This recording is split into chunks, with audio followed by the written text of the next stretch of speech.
ભક્તો એ શાસ્ત્રનો સિદ્ધાંત છે કે કરેલું કર્મ હંમેશા જે તે વ્યક્તિએ જ ભોગવવું પડે.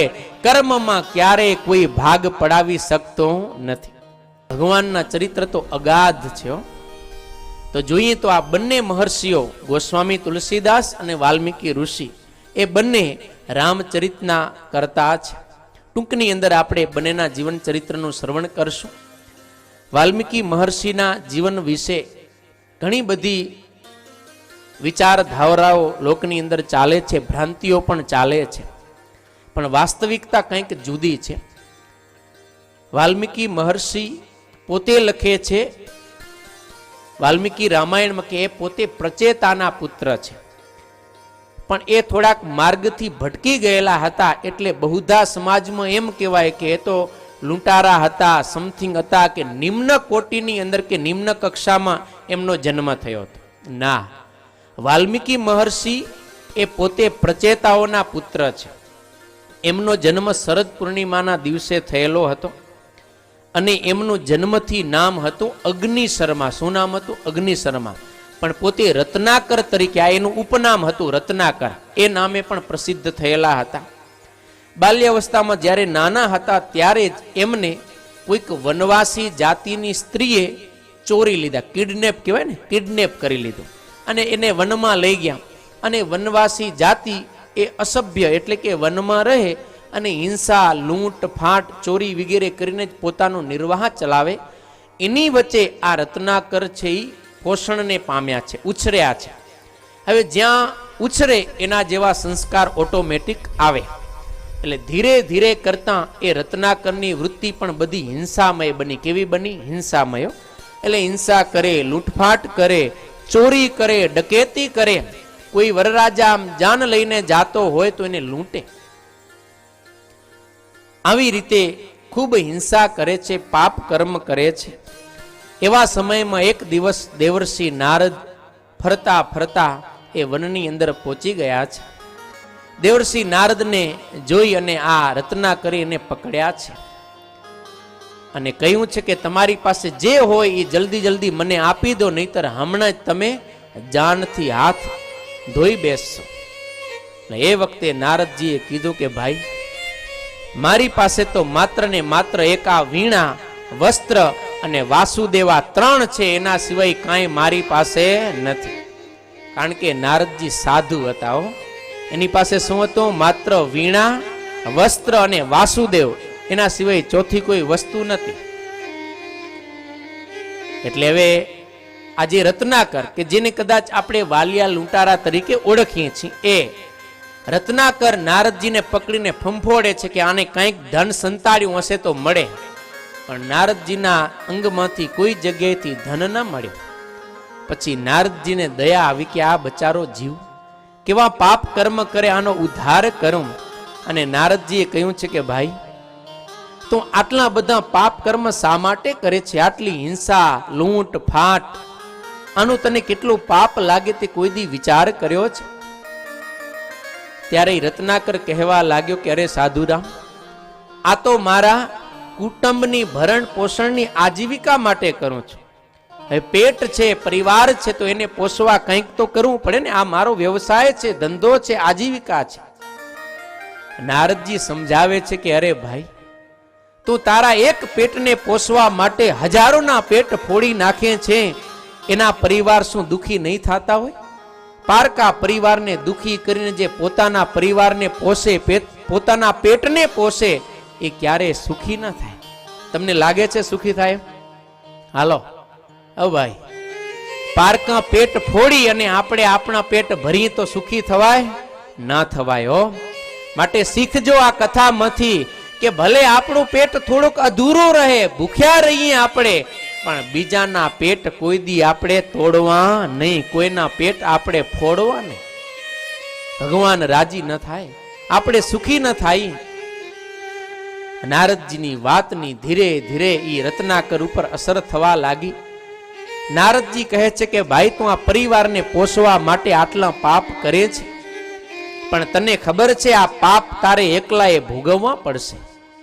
ત્યારે રત્નાકર કે ના ના સાધુરામ, તમને શું ખબર હોય? તમે રહ્યા ત્યાગી, ના ઘરવાળી ના છોકરા, પરિવારની અંદર તો બધાએ સાથ સહકાર આપે, હું આ પાપ કરું છું ને એમાં તો મારી પત્ની, મારા પુત્ર, મારા મા બાપ, મારો ભાઈ બેન આ બધા ભાગ પડાવશે, મને તો ચુલ્લું ભરાવશે. નારદજી કે આ તારી મનની ભ્રમણા છે, બાકી કોઈ ભાગ નહીં ભોગવે. ના ના એવું ન હોય. અરે હું સાચો કહું, તને મારા વચન ઉપર વિશ્વાસ ન હોય ને જા ઘરે જઈને પૂછી આવ. રત્નાકરને લાગ્યું કે સાધુ છે ચાલાકો. એને શું કીધું, લે એ કે મને ઘરે મૂકીને તમારે ભાગ્યા જાવું એમ ને, એમ જવા નહીં દઉં. ત્યારે નારદજી કીધું, અરે ભાઈ તને મારા ઉપર વિશ્વાસ ન હોય ને તો મને આ ઝાડ સાથે બાંધી દે અને પછી તું ઘરે જા અને પૂછી આવ, ત્યાં સુધી હું અહીંયા રહીશ. વાલા ભક્તો તમે વિચાર કરો, એક જીવને પાપ કર્મથી છોડાવવા માટે એક ભારતીય સંત ઝાડની સાથે બંધાવા તૈયાર થયા. આ ભારતીય સંતની કૃપા છે, કરુણા છે, મહાનતા છે. નહીતર નારદજી જેવા સાધુ કે જેને ત્રિલોકીમાં કોઈ અટકાવી ન શક્યો, હા, પણ એક જીવનો ઉદ્ધાર કરવા આજે નારદજી ઝાડની સાથે બંધાવા તૈયાર થયા અને વાલિયા લૂંટારાએ નારદજીને ઝાડની સાથે બાંધ્યા છે. અને પછી ગયો છે ઘરે, અને ઘરે જઈ અને એની પત્નીને મળ્યો. એ અનુભવ તમને હોય બધાને હો. હા, જઈને કે દેવી બોલો ને. તો કે તું મને શું થાય? તેની ઘરવાળી કે લે આજે વળી આવું શું પૂછો એમ? તો કે તું કેતો ખરી તો મને શું થાય એમ? એ કે હું તમારી અર્ધાંગીની. તો તું મારી અર્ધાંગીની, તો જે મારું એ તારું, જે તારું એ મારું, હાચું? તો કે હા બિલકુલ હાચું. તો કે સરસ, તો પછી હું જે કઈ નાના મોટા પાપ કરું છું એમાં અડધો ભાગ પડાવીશ ને? અને ઉણે તો આવડી દીધી હો. હા ભાઈ, અહીંયાથી ના બોલાયો. હા, એ કે વાજતે ગાજતે ઘોડે ચડીને તમે આવ્યા હતા, હું નથી આવ્યો. હા, બાકી પાપમાં આપણે ભાગ પડાવશો નહીં. તમે કદાચ પૂનમાં ભાગ દેશો તો એ લેશો. રત્નાકરને તો નીચેથી જમીન ખસકી ગયો. એ કે મારી અર્ધાંગીની ઈ મારા પાપમાં ભાગ નહીં પડાવે? પછી તો કીધું એ કે આ મોઘી મોઘી સાડી, એ આ બ્યુટી પાર્લર, આ સોનાના ઘરેણા, આ રોજે રોજ નિત નવા થાળ, આ બધું થાય રહ્યું એમને નથી થતું. એના માટે કેટલી લૂંટ ફાંટ હિંસા કરવી પડે ત્યારે આ બધું આવે છે. તો ભાગ કેમ નહીં પડાવે? એની ઘરવાળી કે જો તમારું કામ છે વ્યવસાય કરી ધંધો કરીને ઘરમાં ધન લાવું, અને તમે જે ધન લાવો એમાંથી મારે ઘર ચલાવું, હું ઘરનું સંચાલન કરું, એ મારી જવાબદારી છે. તમે કઈ રીતે ધન કમાવો, પાપ કરીને કે પુણ્ય કર્મ કરીને, કયો ધંધો કરીને, તમારે જોવાનું. તમારા પાપમાં હું ભાગ પડાવવાની નથી. રત્નાકર તો સાંભળતો જ રહી ગયો. એને થઈ ગયો ઠીક છે, હાલો આ તો ગમે એમ તો પારકી કહેવાય ને. છોરા તો મારા જણ્યા છે. એટલે પોતાના છોકરા પાસે આવીને કહેવા લાગ્યો, બેટા દીકરા, જો મારી જેટલી સંપત્તિ છે ને એ બધી તારા ભાગમાં આવશે. તે છોકરો કે એમાં શું નવીન? એ તો આખી દુનિયાનો બાપ એના છોકરાને દે જ છે. પણ બેટા એમ નહીં, મારી સંપત્તિમાં તું ભાગ લે છે તો મારા પાપ કર્મમાંથી પણ ભાગ લઈશ ને. ત્યારે છોકરાએ કીધું, હો અમે આમંત્રણ આપ્યા વિના આવ્યા નથી, તમે બોલાવ્યા એટલે આવ્યા છીએ હો.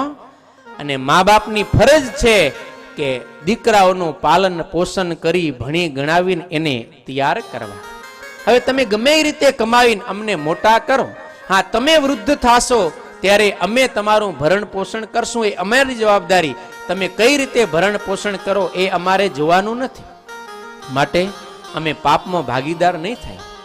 પછી તો વાલિયા લૂંટારાએ મા બાપને પૂછ્યું, એણે પણ ના પાડી. ભાઈઓને બહેનોને બધાને ના પાડી. જેટલા સગાવાલા હતા ને બધાને ચોખ્ખી ના પાડી દીધી. અને વાલા ભક્તો, એ શાસ્ત્રનો સિદ્ધાંત છે કે કરેલું કર્મ હંમેશા જે તે વ્યક્તિએ જ ભોગવવું પડે. કર્મમાં ક્યારેય કોઈ ભાગ પડાવી શકતો નથી. એટલું છે. સાંભળજો હવે તમે ખાસ આગલી સભાવાળા. પુરુષો જેટલું કંઈ પુણ્ય કરે એમાંથી અડધું પુણ્ય ઓટોમેટિક તમારી પત્નીના ભાગમાં ચાલ્યું જાય, તમે દેવા ઈચ્છો યા ના ઈચ્છો. કેમ?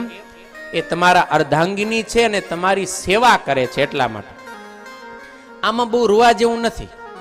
થોડુંક બે ચાર માળા હેલી કરવાની, ભલે અડધું લઈ જાય, આપણે તો કાંઈ વાંધો નથી. પણ હવે સાંભળજો, તમારી ઘરવાળી જે કંઈ પાપ કરે એનું અડધું પાપ તમારે ભોગવવું પડે, તમે ઈચ્છો અથવા ના ઈચ્છો. આમાં થોડુંક પ્રોબ્લેમ થાય, ન થાય, કરે ઈ ભોગવવા પડે. માટે પરિવારની અંદર હંમેશા સત્સંગ રાખવો.